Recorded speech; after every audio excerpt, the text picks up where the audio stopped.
guys, Caleb here with DSLR Video Shooter with another episode in the series of studio equipment.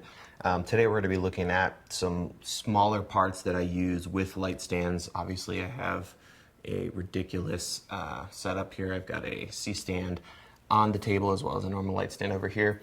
And this kind of stuff can be used in endless combinations. There's no way I could possibly cover all the different uses. So many different ways to use this stuff, and it's stuff I really like to have with me, whether I'm in the studio like this or if I'm out on the road. You never know when you're going to need a little enter piece here. So let's go ahead and start with this little guy here. It's a little Sprocket Adapter. It has a outer diameter of 5/8, so this is going to be, the same size as a light stand stud, and it adapts female 5/8 to female 1/4-20. Never know when you need to adapt something, so just something that takes up almost no space. The next little thing on the list is the Rapid Baby, and what it is it adapts your light stand or any 5/8 female stud to 1/4-20. So this kind of defeats the purpose because this light stand already has a 1/4-20 at the top, but just pretend it doesn't. We could throw this on there. We could throw this on a gobo arm. And what's cool is you can also throw it on its side. So if you need to go, perpendicular to a light stand or a gobo arm, this is a great tool. So you can throw cameras on it. You can throw, a little GoPro, mics. There's so many different things, monitors. So really nice, and it's like $8.50 or something on B&H. So you can't go wrong with that. Next is this little Oben BD1 articulating ball joint, and this is great because you can use it for monitors, but it's much beefier than your average one that you find online for monitors. So you could put a small camera on here. I actually use this for my background light. So I have a light that is hitting the background and another one that's hitting this direction as a rim light, and I use these on top of light stands. So you have a 3/8 and it includes the adapter down to 1/4-20. So I can throw this on here like so, and then I can put a microphone on here. I actually have used this with microphones when I'm doing a really small mobile setup. I'll stick a light stand just below my talent with this guy and then a Rode video mic, so you can put a light on there, whatever. Next up is the Atom clamp. Now, this one I was a little unimpressed with. Almost everything you see here is impact gear from B&H. And this is almost a perfect ripoff of the Manfrotto Nano clamp. The difference, however, is the diameter and kind of the shape of the actual grip. And I found that this doesn't come close to being as strong as the Manfrotto Nano clamp. So, when I put it on something like this, and this is how I use these clamps, you can use them for anything, but I usually, attach this to a light stand, and right over here off camera, I have a small HD monitor with one of these guys and then a monitor arm coming off of my C-stand. So this one, you can see here, when you put it on the stand and lock it down as tight as possible, it still wiggles a little bit, whereas the Manfrotto version is absolutely rock solid. So it still works, it's just not nearly as secure, and so if you have stuff moving around a lot, that might wiggle a little bit. So it is very cheap though.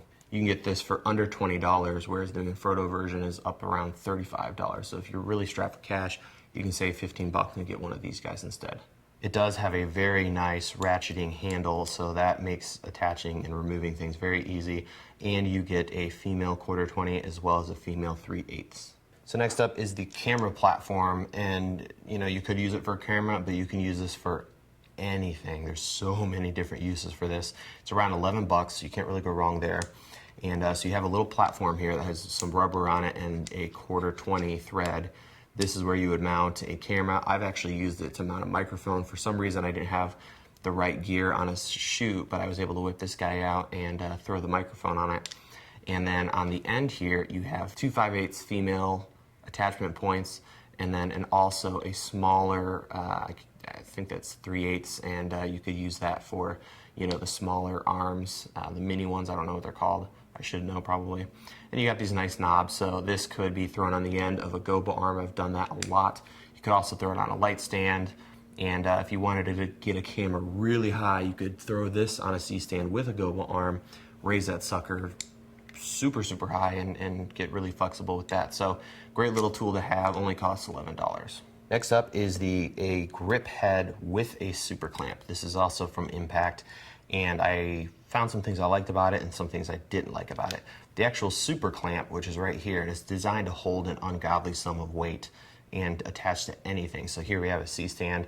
You have this awesome, massive tightening handle here, kip handle. It does ratchet, so that's really, really handy. And so let's go ahead and throw it on here, like so.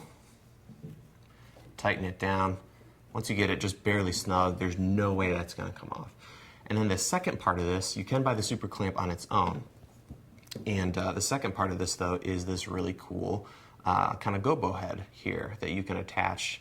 And it's pretty solid, but the problem I found was there's a little knob here that you loosen, and it lets you actually, there's another pin you push, and then the actual articulating head pops off, and then you just have the super clamp, which reveals a bunch of quarter 20s here, so you can mount other things if you had something really heavy, or if you wanted to have an Anton Bauer, battery, you could do that. The issue with this was how this attaches. So what happens is you throw this in here, you push the pin, and it should pop in there. Now it's going to give me issues. There it goes. And then once it's in, it's kind of loose, and you use this little knob to tighten it down. My problem was once you get that puppy snug, let's say you're running a gobo arm off of this, and you put weight on it, you rotate this a little bit, and it loosens up. Even when you tighten it back down, just put a little stress on it, it starts to get loose again. So this really isn't the best thing from Impact. I was a little disappointed because of that. The actual super clamp works great. And so what I would do is if you get this, tighten it down, put the weight on it, and then double check. But you might want to go out and get the Manfrotto version of this. It's gonna cost you more money. So this one's around $50. The Manfrotto version is going to be a lot higher than that. So, but it is a very handy tool, and we're going to look at this next piece of gear and how you can marry it with this. So next up we have this guy. This is a 3-section articulating arm. So this is kind of like a monitor articulating arm on steroids, and it gives you a lot of flexibility. So you are a little limited in weight, so you need to be careful and make sure you don't put too much weight on this thing. But as you can see here, it's fully extended. You can put it in almost any configuration. On each end, you have a 5/8 stud, and just gives you a lot of flexibility. You have these little knobs here that you can tighten down, and then teeth that lock in place. The other cool thing is if this is too long or you need to configure things interestingly, once these knobs are loose, you can actually control how long you make each section, if I can talk.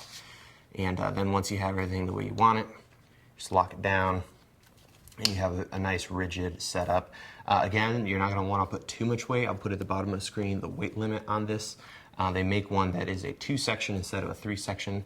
The way I've used this is for holding a microphone. So let's say you didn't have an extra boom arm, which we'll talk about in another video. You could stick this guy and run it off of a C-stand, and not only have your key light, but also have a mic setup. These are just a bunch of little tools that I've come to use a lot and are great to have around the studio. You can find links to all this stuff at DSLRvideoshooter.com. Stay tuned for more videos in this studio equipment series, and we're going to keep talking about various tools that I use around the studio as well as on set. Check out DSLRvideoshooter.com, and I'll see you guys over there.